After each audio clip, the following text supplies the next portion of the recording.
ہمیں رنگ دیا ہے قرآن پاک نے، محمد الرسول اللہ والذین معہ اشداء علی الکفار رحماء بینہم۔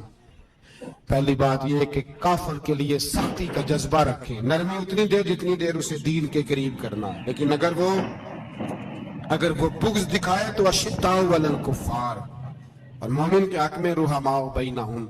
اور پھر فرمایا مدد بھی مانگو، تراہم رکعا سجدا یبتغون فضلا من اللہ ورضوانا، رکوع کرو، سجدے کرو، مدد مانگو، اور زندگی سے پیار نہ کرو اس لیے کہ جانا تو ہے، جب وقت آئے تو پھر شہادت سے پیار کرو، پھر سامنے کھڑی جنت سے پیار کرو۔ اللہ بے نور بے چراغ جو محفل ہو پھونک دو، اعظم بلا سے اپنی وہ ہستی ہی کیوں نہ ہو، جو چیز اس کی راہ میں حائل ہو پھونک دو۔ حضرت کعب بن مالک رضی اللہ تعالیٰ عنہ نے ایک منٹ کے لیے بھی کافر سے سمجھوتا کرنا پسند نہ کیا، جبھی تو اللہ نے توبہ حضرت جبریل کے ذریعے نازل فرمائی۔ میرے بھائی یہاں منٹ پہ سمجھوتا ہے، منٹ پہ بڑا رولا ڈالتے ہم، بڑا شور ہے چائنا کی دوستی، چائنا کی دوستی۔ چائنا جیسے کہے برما کی حکومت ویسے کرتی ہے، اس کا رسم و رسوخ ہے ان کا۔ آپ نے کیوں نہیں ان سے کہا کہ ان کو منع کریں؟ میں چائنا کی بات نہیں چھیڑنا چاہتا، ورنہ میں اس پر بھی کچھ باتیں عرض کروں کہ وہ جو آپ کے ساتھ ان کی دوستی ہے اس کا پس منظر کیا ہے۔ یہ تو چائنا میں بسنے والوں سے پوچھو نا، جہاں مسجد بنانا بڑا مشکل ہے، یہاں نماز پڑھنا روزہ رکھنا بڑا مشکل ہے۔ کاہے کی دوستی، کس طرح کی دوستی؟ قرآن مجید نے بیان کر دیا، کافر تم سے راضی نہیں ہو سکتا حتی تتبع ملتہم، جب تک تم ان کے دین کی پیروی نہ کرو۔ اتنی دیر کافر راضی ہو سکتا تو مسلمان کیسے راضی ہو جاتا ہے؟ بھائی میرے مصطفیٰ کریم سید عالم صلی اللہ علیہ وسلم کی امت کے جو اجزاء ترکیبی جو بنائے امت قرآن نے بیان فرمائے، ان میں پہلا یہ ہے کہ اشداء علی الکفار، مسلمان کافر پر سخت ہوتا ہے، اور دوسرے نمبر پہ فرمایا رحماء بینہم، آپس میں رحم دے۔ آپس میں اقبال نے اس آیت کی تفسیر کی تو دو مصروں کے اندر شعر میں مضمون ہی پرو کے رکھ دیا، کہنے لگے ہو ہلکا یاراں تو بریشم کی طرح نرم۔ کس طرح؟ ریشم کی، ہو ہلکا یاراں تو بریشم کی طرح نرم، رزم حق و باطل ہو تو فولاد ہے مومن، رزم حق و باطل ہو تو پھر فولاد بن کے نکلے، پھر منت سماجت نہ کرے اقوام متحدہ آئے تو فلاں آئے تو فلاں آئے، فولاد ہے مومن۔ ایک وہ منظر تھا حضرت عمر نے جب اپنے سگے ماموں کو لتاڑا، جناب ابو عبیدہ بن جراح نے باپ کو قتل کیا، مصعب بن عمیر نے بھائی کو قتل کیا، ایک وہ منظر تھا۔ ایک وہ منظر تھا جب مسلمان مکے سے مدینے آئے، مدینہ طیبہ پہنچے تو مصطفیٰ کریم نے فرمایا یہ تمہارے بھائی ہیں، بس بات ختم ہو گئی، یہ تمہارے، اتنی سی بات ہے، یہ تمہارے، اس سے زیادہ نہیں، کوئی لمبا خطبہ نہیں نبی پاک نے دیا، فرمایا یہ تمہارے اپنے بھائیوں کی مدد کرو۔ حد ہو گئی مدد کرنے کی، بھائی کا بازو پکڑا گھر لے گئے، کہنے لگے یہ 15 کلے میرے ہیں، 6 جو تمہیں پسند آتے ہیں رکھ لو، تمہارے ہو گئے۔ گھر کا سامان بستر رضائیاں تک نکال کے دروازے کے اندر رکھے، بھائی سے کہا یار جو تجھے اچھا لگتا رکھ لے، آدھا تیرا آدھا میرا۔ یہاں تک ایک وہ موقع جب اشداء علی الکفار، ایک یہ موقع رحماء بینہم۔ صحابہ کرام علیہم رضوان میں سے کسی کے پاس 2 باغ تھے، ایک میں کھجوریں زیادہ پکی ایک میں کم پکی۔ جب وہ اپنے بھائی کو دینے لگا تو اس نے کہا تجھے رسول اللہ نے میرا بھائی بنایا ہے، تجھے وہ والا باغ دوں گا جس کی کھجوریں زیادہ پکی ہوئی ہیں، وہ والا باغ دوں گا کھجوریں زیادہ پکی ہوئی۔ اور یار تاریخ عالم نے یہ نظارہ نہیں دیکھا کہ وہاں سے ایک شخص آیا غریب ہے رشتہ نہیں ملتا، یہاں ایک شخص نے کیا کیا، اس کو اپنے خاندان سے اپنے گھر سے رشتہ بھی دیا، کہا بھائی ہے اس کو یہاں بسانا ہے، رکھنا ہے، لانا ہے۔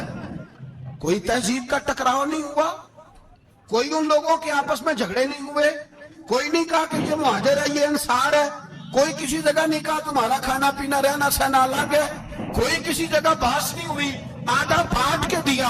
اور پھر بھائی چارے کا حال یہ تھا کہ تبوک کے بعد جب بڑا مال آیا نا مسلمانوں کے پاس، ڈھیر لگ گئے، بیرین سے مال آیا تو ڈھیروں لگ گئے، تو رسول پاک صلی اللہ علیہ وسلم نے انصار مدینہ کو بلایا، مدینے والوں کو، فرمایا تم نے بڑا احسان کیا تھا اپنے بھائیوں پر، تم نے اپنی آدھی آدھی جائیدادیں دے دی تھی, تم نے رحماء بینہم کا پورا مظاہرہ عملاً کر کے دکھایا. اب مال آ گیا ہے, دو آپشن میں تمہیں دیتا ہوں, دو قسم کی ترجیحات. ایک چیز قبول کر لو کہ یا رسول اللہ صلی اللہ علیہ وسلم حکم فرمائیے. فرمایا یہاں تو جو مال تم نے اپنے مہاجر بھائیوں کو دیا ہے وہ واپس لے لو, وہ تم واپس لے لو, اور یہ جو مال آیا یہ میں ان میں بانٹ دیتا ہوں. یا اس طرح کرو کہ میں یہ مال تمہارے درمیان آپس میں آدھا آدھا بانٹ دیتا ہوں, یا تمہیں کچھ فیصد زیادہ دے دیتے ہیں انہیں کم دے دیتے ہیں. بات ہو رہی تھی, انصار چپ تھے. حضور نے فرمایا بولتے کیوں نہیں؟ پتہ محبوب کو بھی ہے کہ یہ بولیں گے تو مجھے بھی ٹھنڈ پڑے گی اور قیامت تک ساری امت کو سکون ملے گا. فرمایا بولو. تو انصار مدینہ بولے تو رو کے بولے کہ محبوبہ ہم نے مال کیا کرنا ہے, ہمارے پاس رسول پاک جو موجود ہے. یا رسول اللہ ہم نے کیا کرنا ہے مال کا؟ حضور جو اب آیا یہ بھی سارا انہیں دے دے, جو ہم نے دیا تھا انہیں وہ بھی ان کے پاس رہنے دیں, اور یا رسول اللہ جو بعد میں آئے وہ بھی انہیں دے دیں. ہماری شرط یہ ہے کہ ہمارے درمیان اللہ کے رسول موجود رہنے چاہیے, محبوب ہمارے درمیان رہے. مال و دولت کی ہمیں ضرورت ہے, یہ رحماء بینہم آپس میں بانٹ کے ہر چیز اپنے بھائیوں کو دے دی. حضرت عمر, عیسائی بادشاہ ٹائم مانگتا تو کہتا ہے کوئی ٹائم نہیں, چل دوڑ جا. ملک شام جاتے ہیں, جب فتح ہوتے ہیں حضرت سعد بن ابی وقاص بلاتے ہیں, شام جاتے ہیں تو حضرت عمر کہتے ہیں شام آئے ہیں یار, سب سے پہلا کام یہ کر بلال کا تو پتہ کر. یہاں سنا ہے بلال حبشی کا مکان بھی کہیں نیڑے نیڑے ہے, پتہ تو کر. حضرت بلال حبشی حضرت سیدنا سعد کہنے لگے حضور بلا نہ لیں. فرمایا نہیں, وہ مصطفیٰ کا غلام ہے تو میرا تو امام ہے, میں گھر ملنے جاؤں گا. گھر رحماء بینہم, کالے رنگ کے حبشی غلام سیدنا بلال حبشی کو ملنے گھر گئے, اور جناب عمر جا کے بیٹھک میں انتظار کرنے لگے, گویا ڈرائنگ روم میں بیٹھے انتظار ہونے لگا. جناب سیدنا بلال آئے تو حضرت عمر اٹھ کے کھڑے ہوئے. ملک شام کے لوگوں نے یہ منظر عجیب دیکھا کہ جناب عمر فاروق ایک حبشی کے لیے کھڑے ہوئے, اور جب کھڑے ہوئے تو حضرت بلال کہنے لگے عمر بیٹھ جاؤ, یہ کیا کر رہے ہو؟ حضرت سیدنا عمر رو پڑے, کہنے لگے بلال تو حبشی پہلے تھا, جب سے رسول اللہ کا غلام بنا ہے ساری امت کا امام بن گیا, ساری امت کا تو امام بن گیا ہے جب سے تو نبی پاک صلی اللہ تعالی علیہ وسلم کا غلام بن. بھائی یاد رکھے, جب اشداء علی الکفار کی بات تھی تو اپنے سگے قتل ہو گئے, اور جب رحماء بینہم کی بات تھی تو پھر یہ نہیں دیکھا یہ حبشی ہے. توجہ ہے میری بات پر؟ جان رہے نا آپ لوگ, ادھر دیکھیں, پھر یہ نہیں دیکھا کہ یہ حبشی ہے, یہ رومی ہے, یہ کون ہے, پھر یہ دیکھا کہ یہ رسول اللہ کا غلام ہے صلی اللہ ہو. ہمارے ہاں تو نفرتیں پھیل گئی ہیں, او بس کرو جی بنگالیوں سے جان چھڑاؤ, او بس کرو جی فلانے سے, او بس کر یار, رہن سہن اپنا اپنا ہوتا ہے, لیکن مسلمان جس طرح کا بھی ہو اس کے ساتھ نفرت کرنے کی اجازت نہیں ہے. پہلی بات اشداء علی الکفار, دوسری بات رحماء بھائی. اب تیسری بات ہے تراہم رکعا سجدا یبتغون فضلا من اللہ ورضوانا. میں نے شروع میں بات کی تھی نا کہ اگر خانہ کعبہ میں 40-50 لاکھ حاجی مل کے دعا ہی مانگ لیتا, دعا ہی مانگ لیتا مل کے, تو کمال ہو جاتا. حضرت ابو بکر صدیق رضی اللہ تعالیٰ عنہ سے کسی نے پوچھا تھا بدر میں فتح کیسے ہوئی؟ اب بھی مسلمان کہتے ہیں نہیں جی کیسے لڑیں گے جی, ہمیں اپنا بڑا مسئلہ ہے. یہ کمزور لوگوں کی باتیں, کمزور جو خدا والے ہوتے ہیں ان کی یہ سوچ نہیں ہوتی. یہ آرزو کرم اور میں آپ سے کروں, یہ بھیک اس کو جی دیے جس کا خدا نہ ہو. یہ کمزور لوگ ہیں جو کہتے ہیں نہیں کیسے ہوگا, کس طرح ہوگا, جن کو پتا ہو کہ ہماری غیبی طاقت ہے. ہماری حضرت ابو بکر صدیق رضی اللہ تعالیٰ پوچھا جناب بدر میں کیسے جیت گئے؟ تلواریں زیادہ تھی, نیزے زیادہ تھے, یا آپ کو جاسوسی زیادہ تھی, پتہ زیادہ تھا کہ یوں قابو آئیں گے کافر؟ تو ابو بکر صدیق فرمانے لگے نہ نیزوں سے جیتے نہ تلواروں سے جیتے, ہم جو بدر میں جیتے ہیں تو مصطفیٰ کی نمازوں سے جیتے ہیں. ہمیں جو بدر میں کامیابی ملی تو رسول اللہ کی دعاؤں کی برکت سے ملی.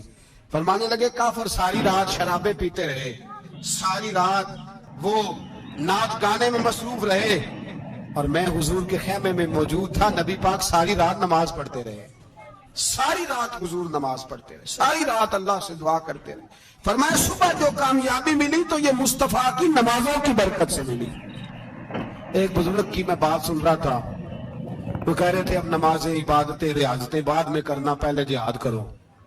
کہہ رہے تھے اب نکل کر خانقاہوں سے ادا کا رسم شبیری، عبادتیں ریاضتیں تلاوتیں درود بعد میں ہوگا، پہلے جہاد. تو میں نے کہا صاحب عبادتیں تلاوتیں درود ہو کہاں رہا ہے، پہلے وہ جگہ تو بتائیں. خانقاہوں پہ تو عرس ہو رہا ہے، سال کے بعد ڈھول لگ رہا ہے. وہ جو زمانہ تھا نا کہ خانقاہ شریف پہ شام تک قرآن مجید ختم ہوگا، فجر کے بعد 50,000 درود پڑھا جائے گا، وہاں لوگ آئے ہیں تو وہاں ذکر کرتے کرتے لوگ اس قدر مست ہوئے کہ انہیں ہوش ہی نہیں کہا کہ کہاں گئے. وہ تو دور ختم ہو گیا. اب کہاں ہے خانقاہ میں؟ اب تو نظر نیاز رہ گئی، ختم شریف رہ گیا، عرس پاک رہ گیا، باقی تو معاملہ ختم ہے. وہ کہاں گیا معاملہ سارا؟ بھائی دعائیں التجائیں. شہاب الدین غوری سے پوچھا جناب فتح کیسے ہوئی؟ کہنے لگے خواجہ معین الدین اجمیری کی دعاؤں کی برکت سے. فرماتے ہیں بابا دعا مانگتا تھا، ہم جہاد کرتے تھے، اللہ کامیابی دے دیتا تھا. بھائی وہ عبادت، وہ ریاضت، وہ مسلمان جو رات کو اپنے رب کو منا لیا کرتا تھا، وہ اپنی عبادت کے زور پر اللہ تبارک و تعالیٰ کی بارگاہ میں آہو زاری. حضور نے فرمایا الدعاء صلاح المومن، دعا مومن کا ہتھیار ہے. دعا مومن کا، بول کے بتانا ہے، دعا مومن کا. فرمایا مومن یہ ہتھیار چلا سکتا ہے، یہ ہتھیار کافر کے پاس موجود ہے. حضرت زید بن حارثہ رضی اللہ تعالیٰ عنہ کو نہ پکڑ کے کچھ کافر ان کو پکڑ کے لے گئے تو ایک درخت کے ساتھ باندھ لیا، کہنے لگے تمہیں قتل کریں گے، حضور کے صحابی ہیں رضی اللہ تعالیٰ. جب کافر آپ کو قتل کرنے لگا نا تو انہوں نے درخت کے ساتھ اچھی طریقے سے ٹانگیں باندھ لی، ہاتھ باندھ لیے، گردن باندھ لی. کہنے لگا بلا اپنے رب کو. حضرت زید رضی اللہ تعالیٰ عنہ فرمانے لگے میں تو شہید ہونے کو تیار تھا، لیکن تو نے آزمانے کا پروگرام بنایا تو ٹھیک ہے، میں پھر بلانے لگا ہوں اپنے رب کی مدد کو. اے اللہ مدد فرما. اس نے اتنی دیر میں تلوار نیام سے نکال لی. اے اللہ مدد فرما. اس نے جب تک دونوں ہاتھوں میں تلوار سونپ لی، اے اللہ مدد فرما. جب تیسری بار آپ نے یہ کہا تو اس نے تلوار اٹھائی، کہا اللہ مدد فرما. حضرت زید رضی اللہ تعالیٰ عنہ کہتے ہیں جب چوتھی بار میری زبان سے لفظ نکلے، کافر کے ہاتھ میں تلوار تھی پر گردن بھی اس کی کٹ کے نیچے گر گئی، کہ گردن کٹ کے اسی وقت نیچے گری. مجھے کسی نے کھولا، نہ مارنے والا نظر آیا، نہ گردن کاٹنے والا نظر آیا، نہ مجھے کھولنے والا. تو میں نے کہا آنے والے تو بتا تو سوئی تو کون ہے؟ تو کہنے لگے میں جبریل امین ہوں، میں جبریل امین ہوں، میں جبریل. مجھے دشمنوں نہ چھیڑو، میرا ہے کوئی جہاں میں. مجھے دشمنوں نہ چھیڑو، میرا ہے کوئی جہاں میں ابھی پکار لوں گا، نہیں دور ہے مدینہ. کہا جب تو نے، حضرت جبریل کہنے لگے جب تو نے پہلی دفعہ کہا نا اللہ مدد فرما تو میں سدرۃ المنتہا پہ تھا، مجھے حکم ہوا جبریل دیر نہ کرنا. فرماتے ہیں جب دوسری دفعہ تو نے کہا نا اللہ مدد فرما تو میں 7ویں آسمان پہ تھا، اور جب تیسری دفعہ کہا مدد فرما تو میں پہلے آسمان پہ تھا. اور فرمایا جب تو نے کہا چوتھی دفعہ اللہ مدد فرما تو میں تیرے سرانے کھڑا تھا، میں تیرے سرانے. تو بھائی اب تو اجتماعی دعا بھی نہیں رہی ہماری، اب تو یہ والا سوتا بھی. اکبر الآبادی نے کہا تھا مصیبت میں بھی اب یاد خدا ہم کو نہیں آتی، دعا منہ سے نہ نکلی جیبوں سے عرضیاں نکلی. اب بھی ہم کہتے ہیں کریں گے بات، سفیر کو بلائیں گے، ہم نے کہا ہے اس کو تو مان جائے گا وہ آپ کی بات. وہ بچے کاٹ رہا ہے تو اس کو گھر بلا رہا ہے. ابھی تک ایک اتنا سا سٹینڈ کہ ان کا جو دفتر ہے سفارت خانہ وہ بند کر دیا جائے، اتنی بھی توفیق نہیں ہوئی. کہتے ہیں ٹھیک ہے شور شور ہو رہا ہے بس چپ کر دیں گے سارے. خدا را خواب غفلت سے اٹھو، بیداری حاصل کرو. اور کچھ نہیں ہو سکتا تو کھل کے دعا تو مانگو، ان کے لیے دعا تو مانگو. اللہ بڑا کریم ہے، وہ جب مدد کرنے پہ آتا ہے تو پھر بڑے بڑے کافروں کے مقابلے میں اپنے بندوں کی مدد فرماتا ہے. اور میں یہ پیغام دینا چاہتا ہوں عالم کفر کو بھی، یاد رکھیں رب کریم جب مدد کرنے پہ آئے تو اکیلے حضرت ابراہیم اور ایک طرف پوری ملت ہو تو اللہ اپنے خلیل کو بچا لیا کرتا ہے. رب کریم کی رحمت کاملہ جب فیصلہ کر لیتی ہے تو پھر نمرود جیسے سپر پاور طاقت کو رب کریم مچھر سے مروا دیا کرتا ہے۔ اللہ تبارک و تعالی، یہ تو مسلمان کا دعا والا سوتا ہی، وہ نکل کر خانقاہوں سے ادا کا رسم شبیری، یہ تو تب ہوگا جب خانقاہ کے اندر کوئی ذکر فکر عبادت ہو رہی ہو، اور جب وہاں حال ہی کوئی نہیں، وہاں تو رقص و سرور ہے، وہاں تو بات جھوٹی تعریفیں ہیں، ہر آدمی نے ایک بندہ ساتھ رکھا ہوا ہے تعریفیں کرنے کرانے والا، تو معاملہ ہی اور ہو گیا ہے۔ میرے بھائی، عبادت کی لذت حضرت سیدنا عمر فاروق، سب بولیے رضی اللہ تعالی، حضرت عمر فاروق رضی اللہ تعالیٰ عنہ کا مبارک زمانہ ہے۔ حضرت عمر نے فوج بھیجی ایران کے حکمران کے ساتھ جہاد کرنے۔ ایران کے بادشاہ نے 2 عیسائی جاسوس بھیجے، کہنے لگا ذرا پتہ تو کرو مسلمانوں کا رات کا طریقہ کیا ہے، میں صف بندی کراتا ہوں۔ وہ ساری رات صف بندی کراتا رہا، 2 جاسوس آئے مسلمانوں کی معلومات کرنے، معلومات کر کے جب واپس گئے تو حضرت عمر فاروق رضی اللہ تعالیٰ عنہ کے سپاہیوں کو دیکھا، غور سے پلٹے، تو بادشاہ کہنے لگا کیا حال دیکھ کے آئے ہو؟ کہنے لگا سارے مسلح پہ بیٹھے ہوئے ہیں، جتنے گھنٹے ہم وہاں رہے ہیں مجاہدین مسلح پہ رہے، یوں لگتا ہے جیسے ان کا دنیا داری سے کوئی تعلق، اور کہنے لگے بادشاہ کوئی ایسی طاقت ہے جس کو وہ بلا رہے تھے، کوئی ایسی قوت ہے جس کو وہ پکار رہے تھے، ہمیں بھی وہاں کھڑے ہو کے محسوس ہوتا تھا کہ ہاں کوئی ہے جو آ جائے گا ان کی مدد کے لیے، کوئی ہے جو پہنچے گا ان کی مدد کرے گا۔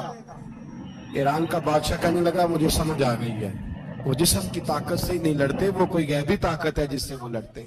بھائی وہ غیبی طاقت بھی تو ہمارے پاس ہم نے ناراض کر لیا نا، وہ بھی تو نہیں نا، مسجد کا رخ بھی تو کوئی نہیں۔ اور میں نے پچھلے جمعے بھی کہا تھا، پھر کہتا ہوں، وہن ہو گیا امت کو۔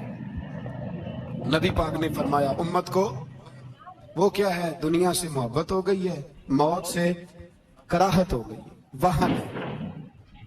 صحابہ کرام کو موت سے بڑا پیار تھا، موت سے بڑی محبت کر، ہماری طرح نہیں، وہ کہتے تھے مریں گے تو منو مٹی، تو وہاں ٹھیک ہے عذاب قبر حق ہے، لیکن میں کہا کرتا ہوں سالوں کے بعد جو پردیس سے ماں کے پاس آئے، ماں اسے عذاب نہیں دیتی، اس کا ماتھا چوما کرتی ہے۔ اور بھائی جو رب کریم کی بارگاہ میں جائے گا تیرا کیا خیال ہے، گل سڑ جائے گا؟ مدینے والے حبیب نے فرمایا قبر المومن روضۃ من ریاض الجنہ، فرمایا میرا مومن جب قبر میں جاتا ہے تو اللہ جنت کے سارے دروازے کھول دیتا ہے، وہ تو اللہ کی رحمت میں پہنچتا ہے۔ کون کہتا ہے مومن مر گئے، وہ تو قید سے چھوٹے اپنے گھر گئے۔ کون کہتا ہے قبر میں عذاب ہے تو صرف عذاب ہی ہے، ہاں مجرم کو سزا ملے گی، لیکن مومن ہمیشہ جہنم میں، وہ بالآخر جنت میں جائے گا، بالآخر جنت میں جائے گا۔ اور کسی درویش نے بات کی، وہ کر کے چلے گئے، پر کمال ہی کر گئے، کہنے لگے دوزخ میں میں تو کیا، میرا سایہ نہ جائے گا، کیونکہ رسول پاک سے دیکھا نہ جائے گا۔ نبی پاک سید عالم علیہ السلام کے غلام تو دیکھو نا، ساری زندگی عمر فاروق، بخاری پڑھو تو صحیح، ساری زندگی عمر ہر نماز کے بعد کہتے تھے اللہم ارزقنا شہادت فی سبیلک، اللہ بسترے پہ موت نہ دینا، موت مجھے شہادت کی دینا۔ حضرت سیدنا مولا علی شیر خدا کرم اللہ تعالیٰ وجہ الکریم ساری زندگی کہتے رہے اللہ، علی نے میدان میں عمر گزاریا، اسے شہادت کی موت عطا فرماؤ۔ وہ بھائی یہ تو شہادتیں مانگنے والے۔ حضرت امام حسین میدان کربلا میں کھڑے تھے، شمر کہنے لگا حسین تیری چاروں جانب موت ہے، تو آپ فرمانے لگے تجھے ابھی ہمارا پتہ ہی نہیں، موت سے تو ہمارا پیار چلتا ہے، اور فرمایا یہ شہادت تو ہمارا پیچھا کرتی ہے، پہنچ جاتی ہے جہاں ہم ہوتے ہیں، موت سے ڈرا رہا ہے۔ مسلمان کا مرنے کو دل نہیں کرتا، ورنہ وہ اتنی بڑی کوٹھی میں کون رہے گا؟ مرنے کو دل اس لیے نہیں کرتا کہ وہ جو 6 کروڑ 10 کروڑ ڈالر لوٹ کے رکھے، مر گئے تو کھائے گا کون؟ وہ فقیر فاقہ مست تھے، ان کا گھر ہی کوئی نہیں تھا، ان کے بینک بیلنس ہی کوئی نہیں تھے، وہ کہتے تھے گھر ہمارا ہے وہ جو ہمارے رب نے تیار کیا ہوا ہے، ہمارا بینک بیلنس ہے وہ جو ہمیں جنت میں جا کے ملے گا، ان کا تو یہ کھاتا ہی کوئی نہیں تھا، اس لیے وہ شہادت کی۔ حضرت عمر بن جموع رضی اللہ تعالیٰ عنہ میدان احد میں 4 بیٹے لے کے آئے، کتنے بیٹے؟ بول کے بتائے، 4 بیٹے لے کے عمر بن جموع آئے، اور خود ایک ٹانگ سے لنگڑے سے آتی ہے، ٹانگ چھوٹی ہے، حضور کے سامنے کھڑے ہوئے کہا محبوبہ میرے 4 ہی تھے، میں 4 لے آیا ہوں، قبول کر لے۔ تو حضور نے فرمایا تو کیوں تلوار اوڑے آیا ہے, یہ تو نے کیوں گلے میں اسلحہ ڈالا ہوا ہے؟ کہا یا رسول اللہ میں نے بھی تو جانا ہے نا. تو حضور نے فرمایا 4 بیٹے جو ہیں. تو حضرت عمر بن جموح نے بات کی, صحابہ کہتے ہیں ہم لبوں سے مسکرا رہے تھے, آنکھوں سے رو رہے تھے. کیا عجیب انداز ہے. حضور نے فرمایا عمر 4 بیٹے جو آ گئے تو تو رہنے دے. حضرت عمر رو پڑے, کہنے لگے محبوبہ کیا لنگڑے جنت میں نہیں جائیں گے؟ کیا حضور میں لنگڑا ہوں تو میرے لیے جنت کوئی نہیں؟ میرے حبیب پاک سید عالم صلی اللہ علیہ وسلم نے فرمایا عمر تو ضرور جنت میں جائے گا. کہا محبوبہ پھر بچے بعد میں جائیں گے, میں پہلے میدان میں جاؤں گا. ایک بی بی 4 بیٹے لے کے آئی احد میں. کہا محبوبہ کل کمائی تھی میں لے آئی ہوں, میرے پاس کوئی اور شے ہوتی تو میں بچا کے نہ رکھتی.